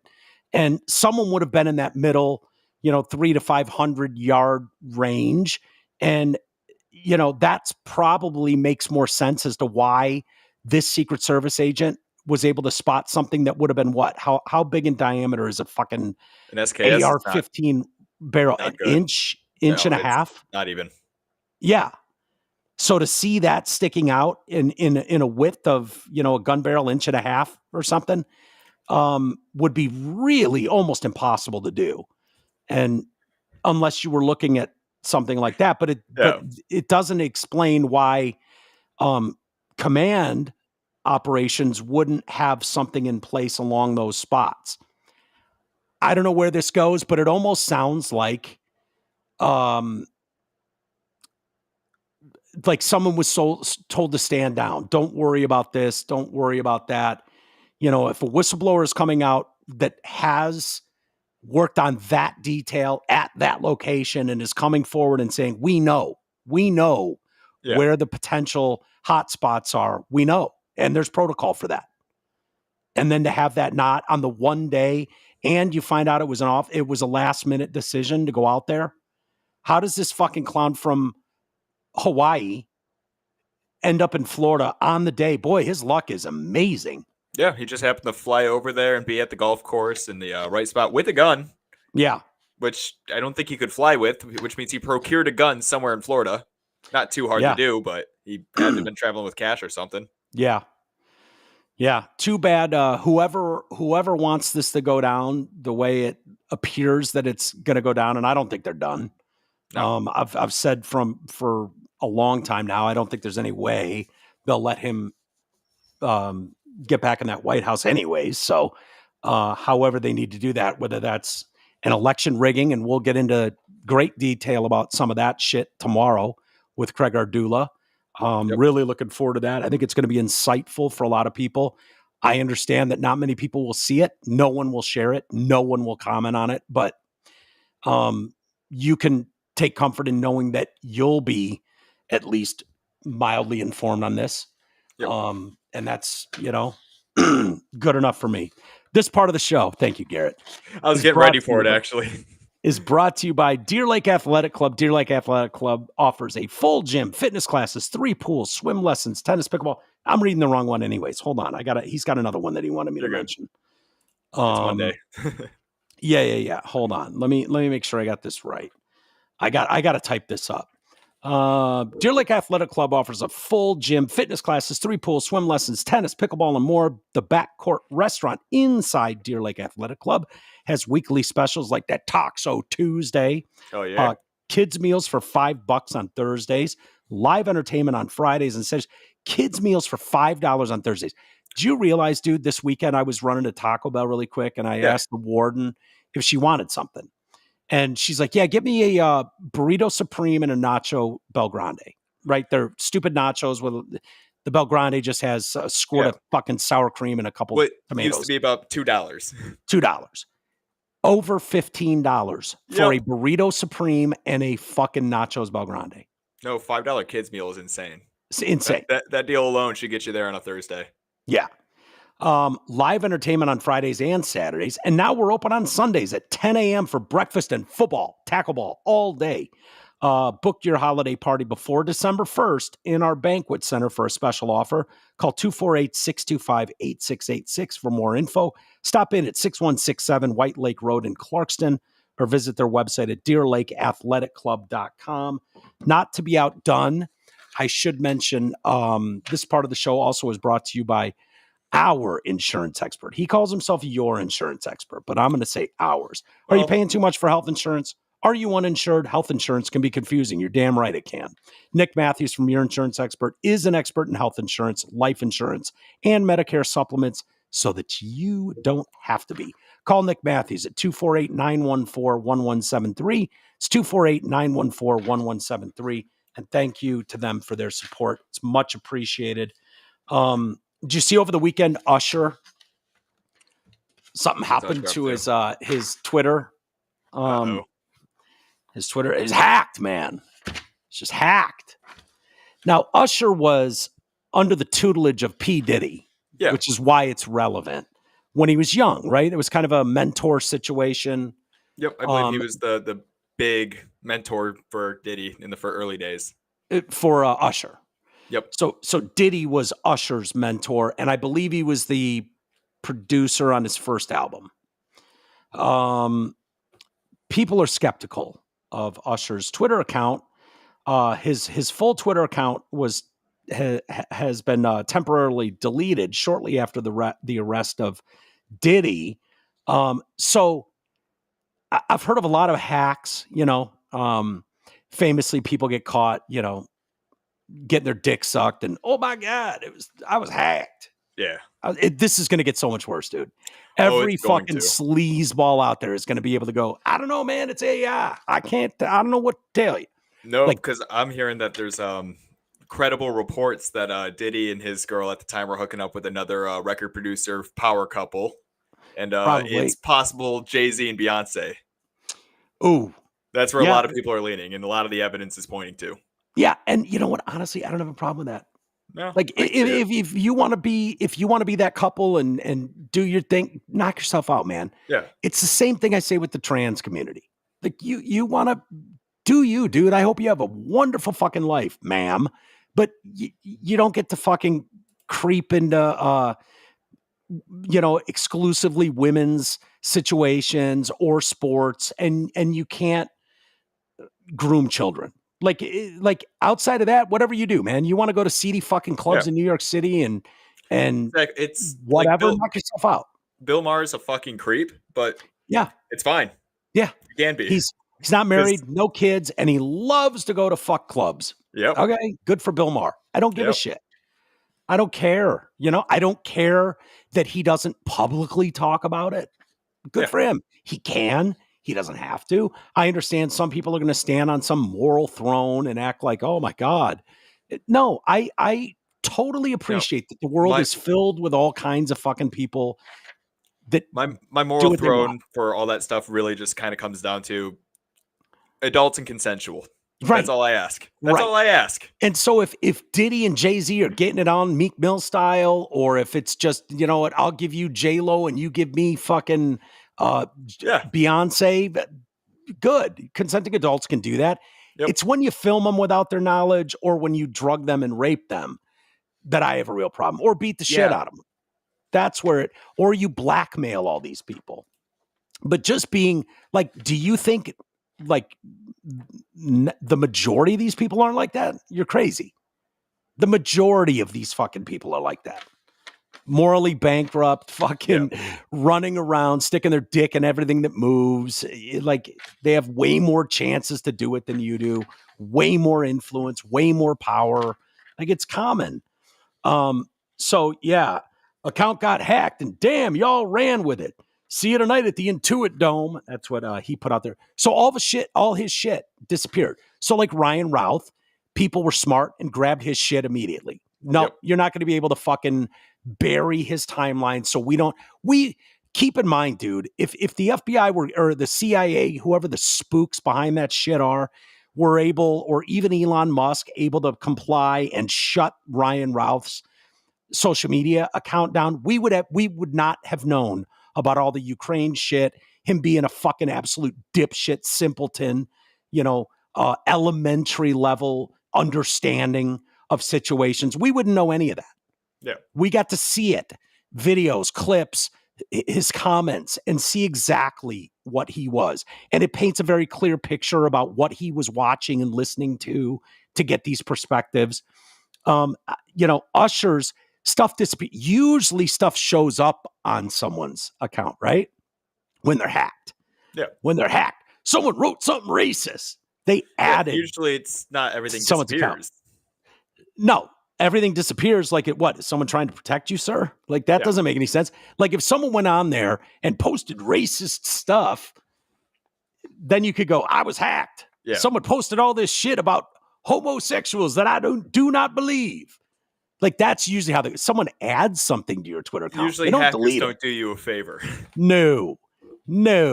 So someone went and deleted your all the shit, because what's going on with Diddy is people are combing shit, looking for fucking tips, little bit of inside baseball. They're looking for anybody that slipped up and said something they shouldn't. The sleuths are out. I think Usher is telling the truth. His account was hacked. It was just by his publisher. Right, exactly. Or himself. No, his manager, you're right. Anyone, his publisher. Yeah, his team. People, the usual people are like, how dumb do you think we are, sir? Yep. Now there's a big deal being made out of this. An exclusive. Daily Mail got an exclusive. Inside Diddy's debauched, star-studded white parties where drugs were snorted off bodies, topless women cavorted in the pool, and little kids were told, one day y'all gonna want to come. Gross. Does this surprise anybody? You mean really, really good-looking, young, wealthy people are having crazy parties? Is that something that's blowing your mind? No. Although I wouldn't call Diddy good looking, but no, but I'm talking about when you're talking about the whole, like, celebrities, like, what do all celebrities have in common for the most part? They're the beautiful people. Yeah. They're the best looking. They're the richest. They have the best bodies. Like, historically, I know every fucking fat chick with a lesbian haircut now is worthy of television, but that didn't always used to be the case. It used to just be kind of reserved for the hottest among us. And we all got to go and like, God damn, man, what would I do to her?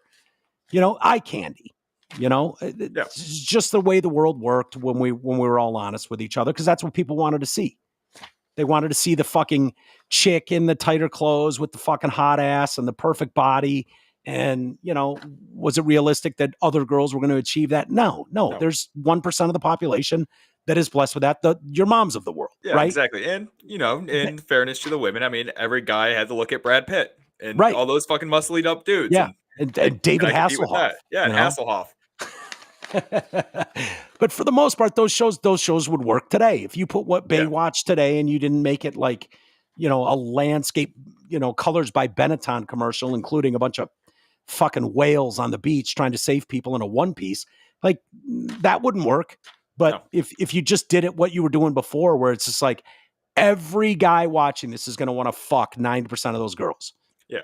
Like, this show was made for the slow motion running. Yeah, totally. Tits bouncing. It's what it was about. So new video has surfaced of Sean Diddy Combs telling guests at one of his legendary white parties in the Hamptons that it was time for the kids to go home and the real partying to begin. Great. That sounds like a positive thing by P. Diddy. I know they're trying to paint it like that's bad. I have no problem with that. Go nuts. Yeah. He's sending the kids home, if that's what he was actually doing. Time for the kids to go home so we can fucking blow the roof off this place. Awesome. No problem with don't rape them. No, don't drug obviously. People and Meek Mill them, for God's sakes, Mr. Diddy. Don't do that. Don't secret film them and then blackmail them. Like, that part sucks. Don't do that. But you want to blow out the lines and do coke off. Dude, if you've never done a rail off a fucking stripper's tits, you are missing out. You are. Seriously, if you've never fucking lined up a rail on a stripper's tits or ass and blown the fucking roof off that night, I feel bad for you. I do. Now, if you drug her and then sexually assault her and film it and blackmail her, now we got a problem. Big problem. I mean, and from my experience, I'll be honest with you, Garrett, right now.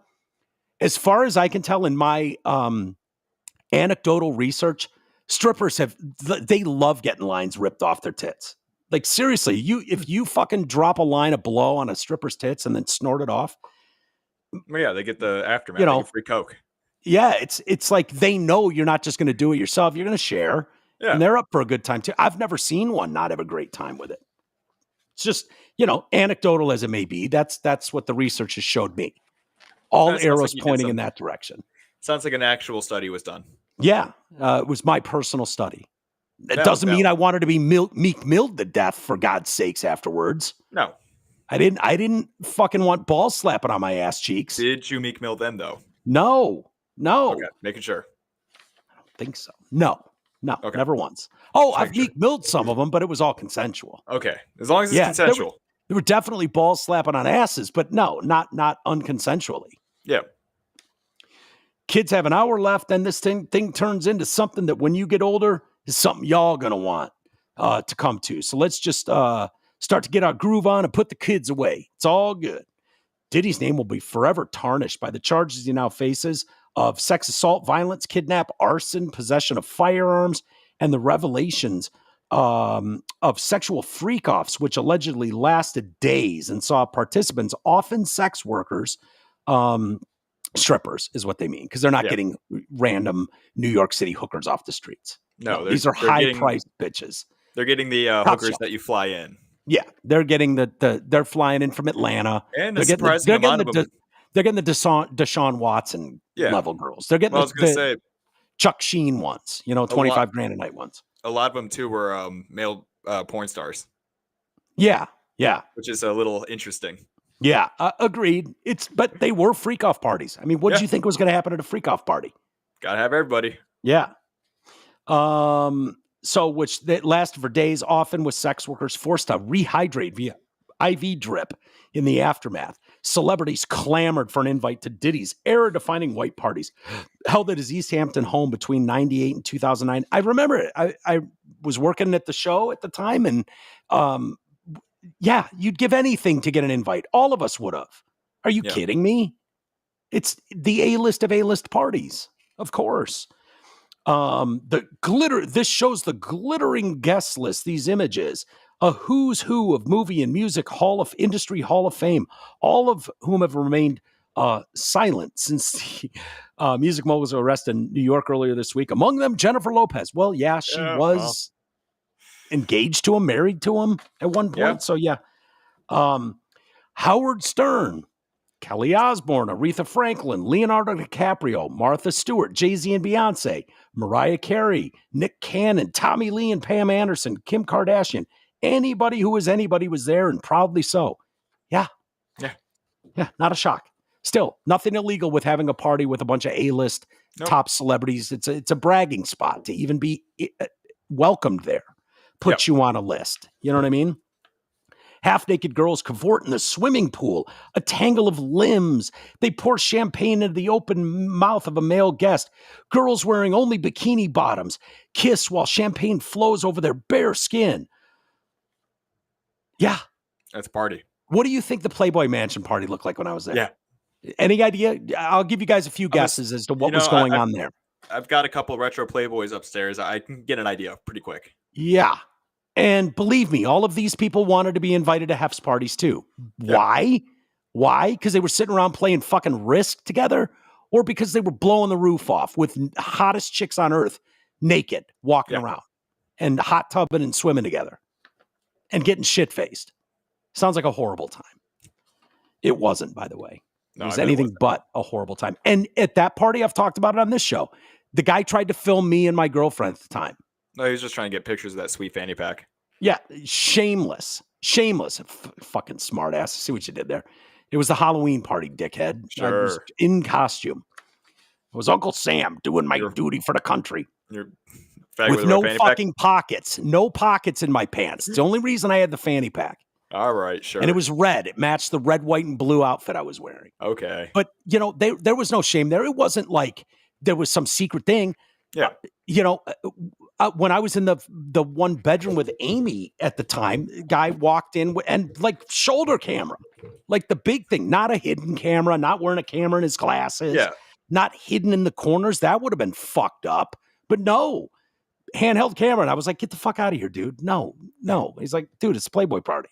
I'm like, yeah, okay. I don't need my tiny dick on fucking camera. Exactly. It's like, I'm not usually here, all right? Yeah.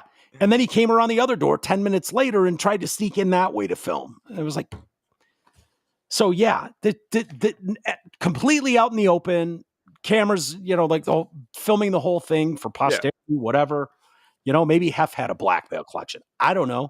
According to music insider Tom Swoop, the parties were separated into tiers of access. Commonplace, by the way. Commonplace. Yep. Most people think of a party. You might have a rager in the summer, right? We're having the end of summer blowout in the backyard, and all the beers you can drink and fucking liquors. No, when you go to one of these parties, the VIPs want VIP treatment. So what do you do when the whole room's VIPs? You have VIP sections. So I could get into certain parties. I could get into the Viper room and go hang out. And then there was a VIP room. And then there was another VIP room beyond that. And so it's like, if you wanted to see Johnny Depp, you had to be able to get into the VIP room. Yeah. Like that's the way those parties work. So it's not like your whatever blowout you think of, like that's common. So there was a general admission, then a series of tiers, ending with entrance to the inner sanctum where the real partying went on. This allegedly included sexually humiliating male and female guests on the promise of record deals or money. Yeah, these are people desperate for fame, of course. Yeah. Ecstasy, coke being snorted off all sorts of surfaces, including the body of guests. That's just fun. Yeah. Do you? It's reckless. It's careless. We were all young at one point. I don't think I'd be ripping lines off a fucking hooker to stripper today, but there was a time. Speaking to Oprah in 2006, Diddy told her the intention behind the white party was to integrate hip hop into the echelons of the mega rich, to find the intersection of both worlds. I wanted to strip away everyone's image and put us all in the same color and on the same level. Swoop recalled it was more of a power trip for the rapper. Yeah. Yeah. And for the record, if you're wondering about those, like, VIP, this, what he's talking about here, it's the same, like, think of the scam that a lot of you pay for when it's like, I'm paying $2,000 for the backstage experience. You're not. No. You're not getting the true backstage experience. Yes, they're raping you for a few $1,000s to get a photo op moment and then fuck off. The chick who snuck back there with a couple of BJs is getting the real backstage experience. Yeah, believe me, there's a actual backstage experience, and your ass ain't invited. Trust me. Neither is my ass. Yep. We are not invited to that part of the VIP experience for $2,000, meet and greet with makes it sound like there's something cool. You go to one of those and you'll understand what the scam is. Yeah. Unless it's just you're willing to pay $2,000 to get a picture with some dipshit celebrity. Okay. You can do that too. What was that? Was mine. Was that you? Okay. Yep. I thought someone was giving me a signal like time to wrap it up. And I'm like, I know. Give me a minute. No, you're good. Let me finish the story and we'll wrap it up, Garrett. Jesus Christ. All right. I'm sorry. I didn't know it was so popular today. Swoop alleges that Diddy told a young artist to perform a sex act on his bodyguard in return for $100,000 and a record deal, before claiming it was a joke when the young man was on the cusp of submitting. So he was going to make some young kid blow his bodyguard for $100,000 and a record deal. And it sounds like the kid got on his fucking knees, mouth agape. Hey, I hate to say it, man. I'd probably be in that kid's spot too. Oh yeah. A lot of people would. No shame in that. Honestly, it's the power of what you're dealing with. It is. Most people on some level, and you might think like, I don't care who P. Diddy. Well, there's someone out there you would care. Yeah. There is someone that would impress you to that level. And if they have all the power and they're like, yeah, don't meet your heroes. Yep. Swoop recalls Diddy wielding his power with words that echo the threat contained in the allegations. He claimed Diddy told him, I can make anybody do anything because this life is what they want. And I got the keys to the castle. Swoop wrote a book. That's why I'm bringing him up about this sort of thing. Okay. And he was at a couple of these parties. Swoop, let's see, left the party thinking, if this is what goes on behind the curtain and you're all comfortable with this, nah, I don't want this life. There were so many celebrities there who were cool with who he was and what he did to entertain them. It's not isolated. You all need to think of everybody when you think of him and the access and the amount of people who were there. 100% true. Yep. I've been to a couple of these. Didn't go to many of them, but I've been to a couple. One at one of the biggest mansions in all the Hollywood Hills. Nudity is common. Drugs are common. That's a theme that you see in all of these. Really beautiful people, not wearing shit, and lots of drugs. Yeah. Open drugs. Which is what we expect. Exactly. It's exactly what you'd expect. It's been in the movies forever, too. So that's just kind of the open part of it. Yep. And access to celebrities, you know? Yep. So, Diddy's very honest there. I got the keys to the castle. I got something they all want. He knows it. He knows exactly what it is. That's very hard to not abuse that power. Crazy. All right, let's do an email or two. And then again, tomorrow I'm really excited. Craig Ardula, you can follow him at Yo Pasta. They call him Pasta for some reason. On Twitter, X, whatever. And he's an election integrity expert. We'll have him on tomorrow. That's the plan anyways. Members, we got a couple new members. Thank you to Ryan Bastick. Hello, Ryan. Welcome. Howdy. Thank you. I'm assuming these people want to get the extra show on Thursday. Yeah. That is exclusive to members. Thank you, Ryan. I appreciate you signing up and joining. I hope you get something out of it. And we all appreciate your support. Paul Bohms. What up, Bohms? Bohms knows what I'm talking about. Bohms sounds like doesn't Paul Bohms, doesn't he sound like someone that's ripped a rail or two off some stripper titties? I bet he has. I can see it. You know, I wasn't there. I'm not outing him, but that's what Bohms sounds like to me. And in fact, I'm going to go as far as Bastick too. Bastick and Bohms out ripping rails off strippers' titties. I could see it. It just sound like the Bohms-Bastick duo.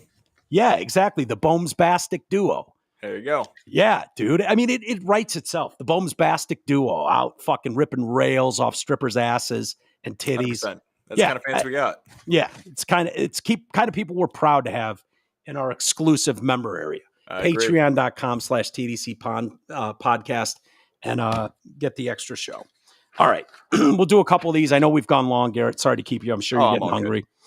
Multiple things. Mike, many times, long time. First, tell Garrett not to say telephone poles. Did I read this one? Third, did you kill your phone number? I think I've tried it a few times. Yeah, we read this one. Gary, the dead body expert. Okay. Ditch that one. No, I did not kill my number. So he followed up. Okay, that's why I had it. There we go. Okay. Follow up to my statement below. I stand on my first comment regarding polls. I do not think there was pushback there. First, Garrett, thank you for the go fuck yourself. Right back at you. A smiley face, utility poles. Second, in my haste to write the first comment, I left a few things out. While there are underground installations today and many seem reliable, underground is not a one-size-fits-all solution. The higher the voltages, the bigger the conductor cable that is needed. When you drive across the country and you see large towers, these are the transmission lines. Think superhighway. Then there are local larger structures that look like oversized utility poles. These are sub-transmission lines. Okay, he's getting in the weeds. Blah, blah, blah. Funny enough, I'm following this because I've been playing nothing but a video game called City Skylines where you have to build a city. Okay. And part of that is actually going from utility poles to transformer stations to power in a city. All right, you've earned it. I'll read it for you then. Okay. Since you're following along. You've earned that, Garrett. Thank you.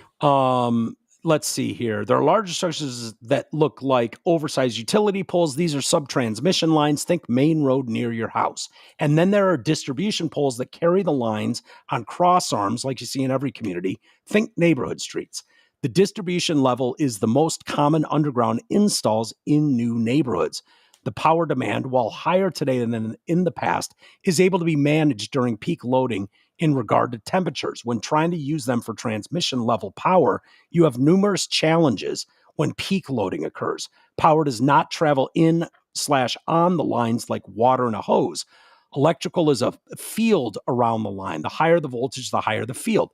So Ken, here are the basics of thermal impact. So Ken must have taken issue. Yeah, Ken was the one that said that underground should be better because it's not with the weather. It's not going to have any issues with erosions and exposure to the air and sun. Right.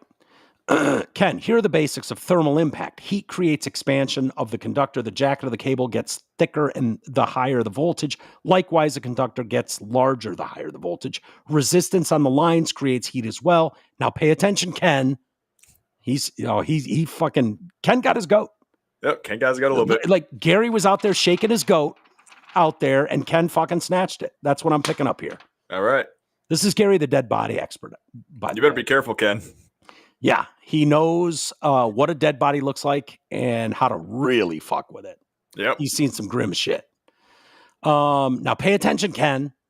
When all this heat increases and the conductor expands and the jacket keeps it held tightly radially, so the conductor has to grow in length. This growth over time will expose the weak point in the system. Most are mechanical failures at the splice point, a termination or just mid-cable with a break in the conductor. Any and all can and will occur over time for any cable. And while the ground temperature remains pretty constant and cool, the thermal behavior is occurring due to the jacket voltage relationship and only marginally improves by external factors. Large cities have frequent cable failures due to this phenomenon, and the lifespan is usually 20, 25 years.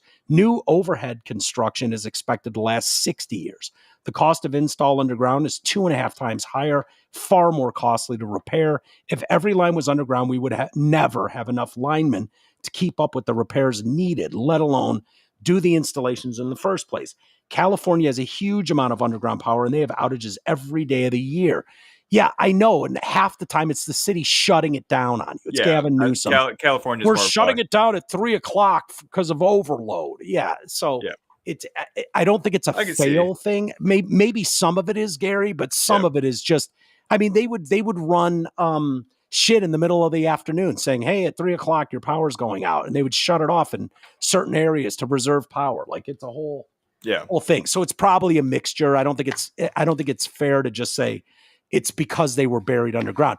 They're buried underground here, and geez, like I think we've lost power once in 9 years. Yeah, and that's the thing too with California. If they have underground wires in California, they also have a serious problem with earthquakes, especially out in the more metropolitan areas. What's that? Say that again. California has a huge issue with earthquakes too. So underground cables, I can see needing a lot more service over in areas like that. Yeah, and those are constant. They get hundreds of those a day. Yeah, small tremors, small shakes. You just knock something loose. Yeah. I don't know. Subject California, and this is from Connor. Hello, Mr. Bruin. Hey, Mike. Just wondering if the new California law goes both ways. Is the Harry Balls campaign able to send out ads claiming Trump is behind Project 2025 and going to ban abortion? I'm sure Governor Car Salesman is fair and balanced. Yeah, it's a great point. It's the overwhelming point of the whole topic is who's deciding? Governor Car Salesman? Used car salesman, by the way. Governor used car salesman or someone else that's going to be in power at some other point when they throw this guy in his ass? No, but I think that's why Bit Newsom worded it so that it was specifically targeting AI ads that are lies. Right. Not just regular ads. So they can still come out and say whatever they want about Trump. It just can't be a robot. Right. Like Project 2025. He's going to ban abortion. Like, okay. Handmaiden's Tale. Handmaiden's Tale. Yeah, Handmaiden's Tale. It's so funny. He's a threat to democracy. Like, okay. Sure. No. You are the actual threat to democracy, dummy. Yeah. He's in your way a little bit. He's in your way a tad. That's the problem. He's not an approved member of the party. He's not approved. He hasn't been fucking properly vetted and approved to just ramp through your bullshit for the oligarchs of the world. That's the problem with Trump. So what do? We keep painting him the way we are. He's a threat to democracy. Okay, he's an existential threat. He's going to ban abortion. Project 2025. Don't fall for it, people. You're smarter than that. I know people listening to this show already know this shit. Yeah. By the way, he finishes, I have lived with underground electrical wires for over 10 years and can't remember losing power. The next sub over had above ground wires, and it is dark every time it rains. Hi, Woke Bay. Hi. See, anecdotal as it may be, I found the same thing, Connor. I agree with you. And Gary sounds well knowledgeable about the topic. Clearly, if I've continued reading, I would give his credentials, and it includes the electrical. Like, he's in that world, so okay. Gary knows what the fuck he's talking about. But anecdotally, Connor's point is spot on. Yeah, that because I noticed the same thing. In these areas where I see it fucking buried, they just don't lose power. Whereas in Franklin, you know it. Every time the fucking wind blowed, you lost power. Yep, there's no show every time. Yeah, it's just the way it is. And so I don't know. And I think Gary's right. You couldn't go redo everything. I think Phoenix is a newer city than certainly Detroit as people migrated west. And it's just not that old of an area. It wasn't established that long ago. And so they buried all that shit. And it seems to be just fine here. Not a lot of but they have monsoon season. It's kind of adorable what they consider big storms, but it's hot as balls. It's hot as balls. So, it seems to be working here, but I guess I will err with Gary on this one because it's his field of expertise. With the credentials, yes. Yeah, exactly. All right. Thank you, buddy. Garrett, I will see you tomorrow. It'll be you and I and Craig Ardula. And should be a lot of fun. Thank you, everybody, for listening. Thank you for being members. For those of you that are members, and we certainly appreciate it. And we'll